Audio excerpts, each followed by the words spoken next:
Assalamualaikum warahmatullahi wabarakatuh. Halo anak-anak, selamat pagi semuanya. Semoga kita semua selalu dalam lindungan Allah Subhanahu wa Ta'ala. Amin amin ya Rabbal alamin. Before we study, let's pray together. Begin. Bismillahirrahmanirrahim. In the name of Allah, the most gracious, the most merciful. Amin. Hari ini kita akan belajar tentang tematik 3D. Selamat menyaksikan videonya. Halo adik-adik.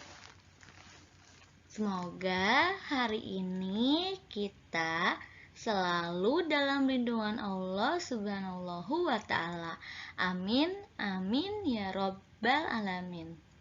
Walaupun di rumah, kalian harus tetap rajin beribadah, semangat belajar, dan rajin membantu kedua orang tua di rumah.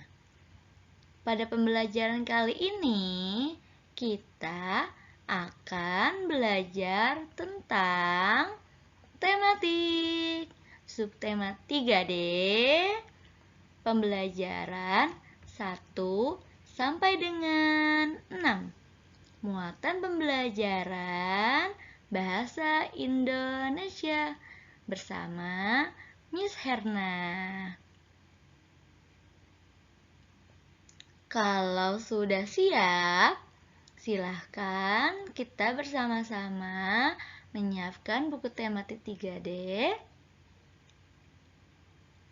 Yuk kita langsung buka bukunya.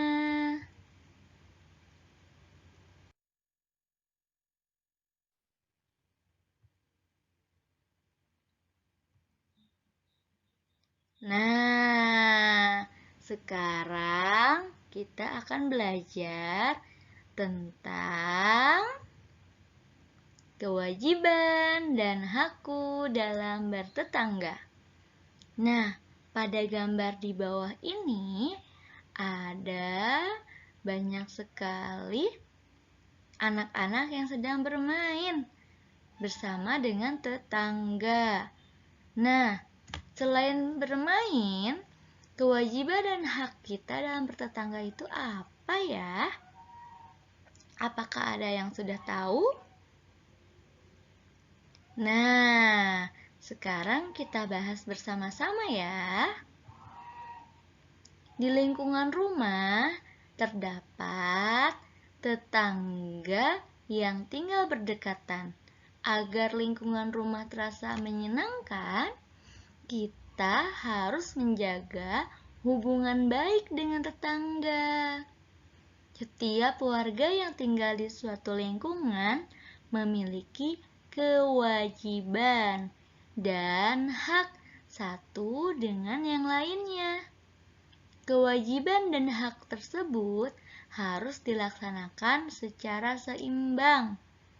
Dengan demikian, kehidupan di lingkungan akan terasa nyaman dan damai.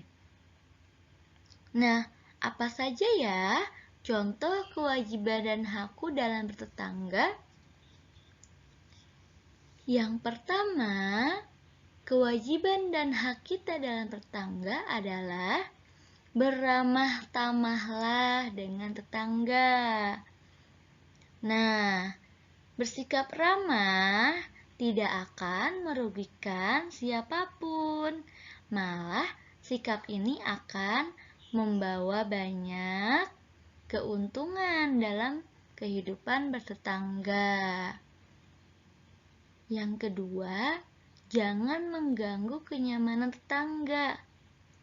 Nah, kalau misalnya ada tetangga kita yang terganggu oleh kita, nah kita sudah membuat tetangga kita tidak nyaman.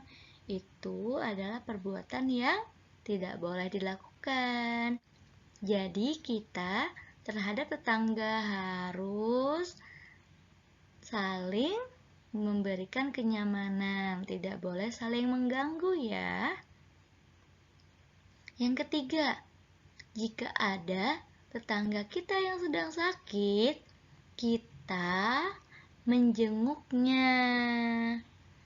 Nah, biasanya ada tetangga kita yang terkena musibah karena sakit.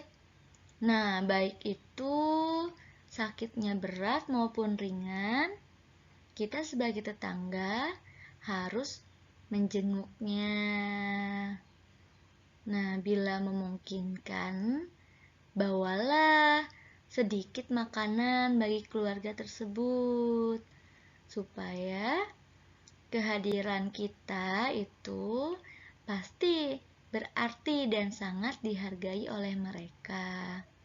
Nah, ketika ada tetangga kita yang sedang sakit, kita datang menjenguknya, tetangga kita akan merasa bahagia ya dijenguk oleh kita. Tandanya tetangganya sudah memberikan perhatian. Lalu yang keempat, ikut mengurus jenazah ketika ada tetangga yang meninggal, atau kita ikut takziah datang ke rumah orang yang meninggal dunia. Lalu ketika ada tetangga kita yang terkena musibah, hiburlah.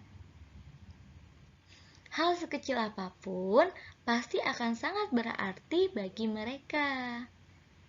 Nah, lalu ketika kita memiliki rezeki yang lebih, sebaiknya kita berbagi rezeki kita dengan tetangga. Jadi, kita tidak bisa hidup sendirian. Kita pasti mempunyai tetangga. Nah, dengan tetangga kita itu harus hidup rukun. Lingkungan tempat tinggal yang nyaman adalah dambaan setiap orang. Lingkungan yang nyaman dapat diwujudkan dengan melaksanakan kewajiban dan memahami hak yang diperoleh setiap warganya. Keluarga Nina tinggal di sebuah permukiman. Tetangga Nina sangat beragam. Mereka berasal dari berbagai suku di Indonesia. Meskipun berbeda, mereka saling menghormati. Ketika bertemu dengan tetangga, Nina selalu memberi salam. Ia menyapa tetangga dengan santun. Yuk kita simak percakapan Nina dan tetangganya berikut ini. Nina bersama Bu Ida. Selamat pagi, Bu.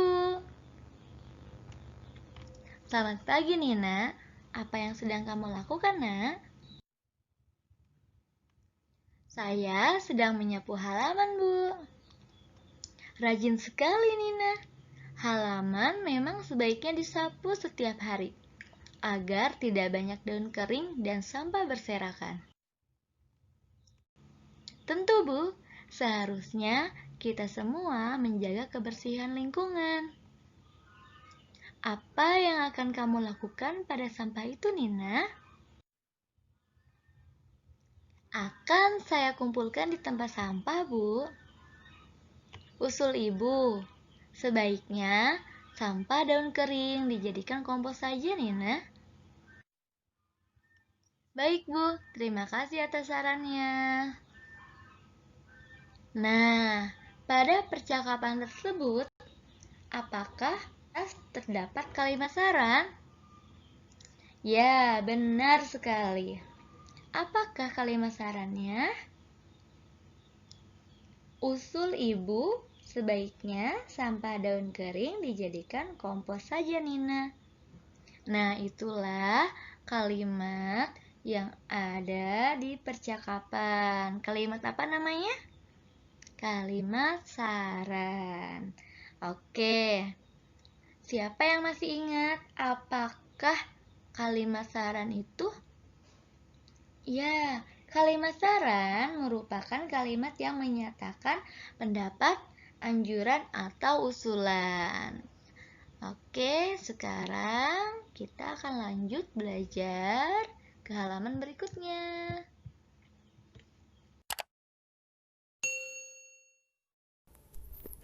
Persaudaraan dapat ditumbuhkan di lingkungan tempat tinggal kita. Kita hidup bertetangga dengan warga di lingkungan kita. Sebaiknya kita hidup saling menolong dan saling menghargai. Nina mempunyai tetangga di dekat rumahnya. Tetangga Nina bernama Winda. Nina senang bermain bersama Winda. Suatu hari, Nina mendengar Winda sedang sakit. Ibu menyarankan agar Nina menjenguk Winda. Ibu juga mengingatkan agar Nina berkunjung seperlunya saja, sehingga kedatangannya tidak mengganggu waktu istirahat Winda. Apakah pada teks di atas terdapat kalimat saran? Jika ada, bacalah kembali kalimat tersebut. Ayo, siapa yang tahu? Ya, benar. Ibu menyarankan agar Nina menjenguk Winda. Ibu juga mengingatkan agar Nina berkunjung seperlunya saja. Itulah contoh kalimat saran yang ada pada teks tersebut. Hari ini Nina berulang tahun. Kini usianya 9 tahun. Nina sangat bahagia. Namun Nina tidak merayakan pesta ulang tahunnya secara meriah. Nina ingin merayakannya secara sederhana bersama keluarga di rumah. Ibu menyiapkan nasi tumpeng untuk Nina. Ibu, ayah, dan adik mengucapkan selamat ulang tahun kepada Nina. Setelah itu, ayah memimpin doa untuk Nina. Tumpeng pun dipotong menjadi beberapa bagian. Ibu menyarankan agar sebagian tumpeng tersebut dibagi kepada tetangga di sekitar rumahnya. Ibu ingin Nina berbagi kebahagiaan dengan orang lain. Nina pun mengikuti saran ibu dan membagikan makanan kepada tetangga di sekitar rumahnya. Pada teks di atas, ibu menyarankan agar sebagian tumpeng tersebut dibagi kepada tetangga di sekitar rumahnya. Nah, apa maksud saran ibu? Maksud saran ibu agar Nina belajar untuk berbagi kebahagiaan dengan orang lain. Made dan Tony bermain bersama di taman sekitar rumah. Di sana mereka melihat Bobby dan Gary sedang bermain bola di atas rumput. Di atas rumput tertulis peringatan dilarang menginjak-injak rumput.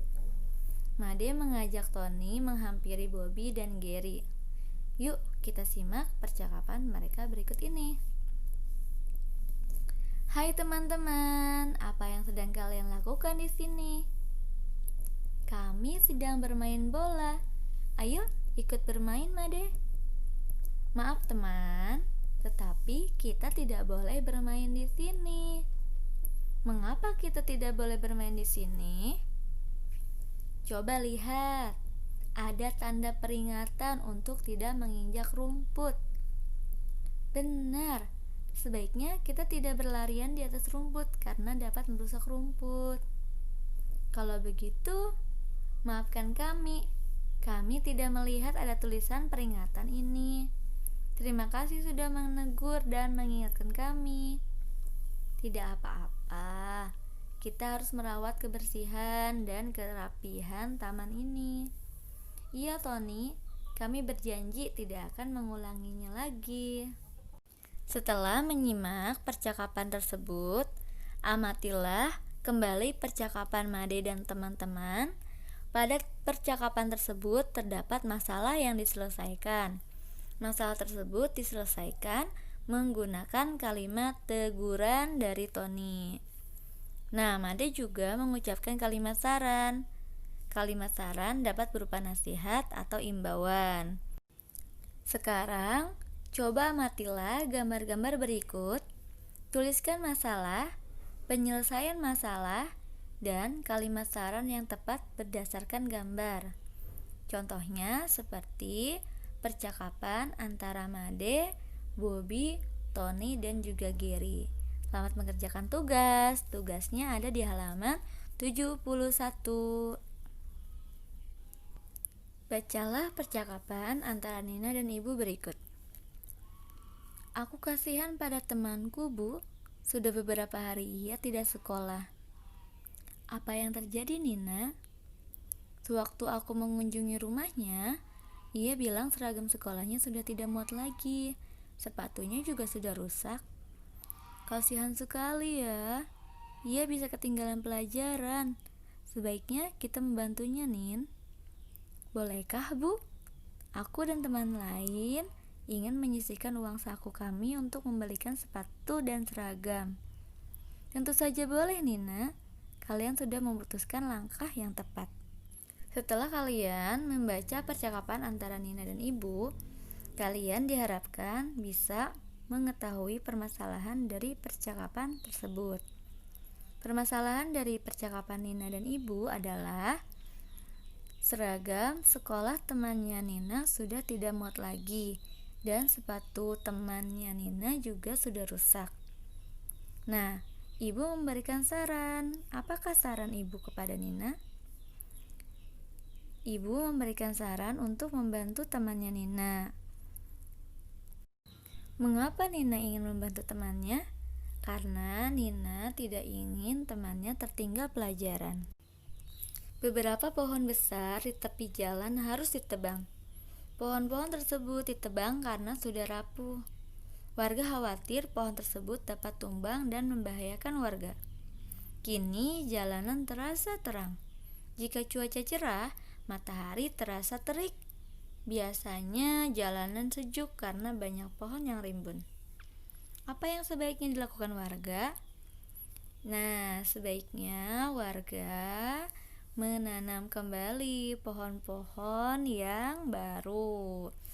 Menanam kembali pohon dinamakan dengan reboisasi atau penghijauan. Jadi, setelah kita menebang pohon yang sudah rapuh atau pohon yang tumbang, kita harus menggantinya lagi atau kita harus menanam pohon kembali. Setelah kita menanam pohon kembali, jalanan akan terasa sejuk dan segar kembali. Oke, terima kasih sudah menyimak video pembelajaran hari ini. Semoga bermanfaat.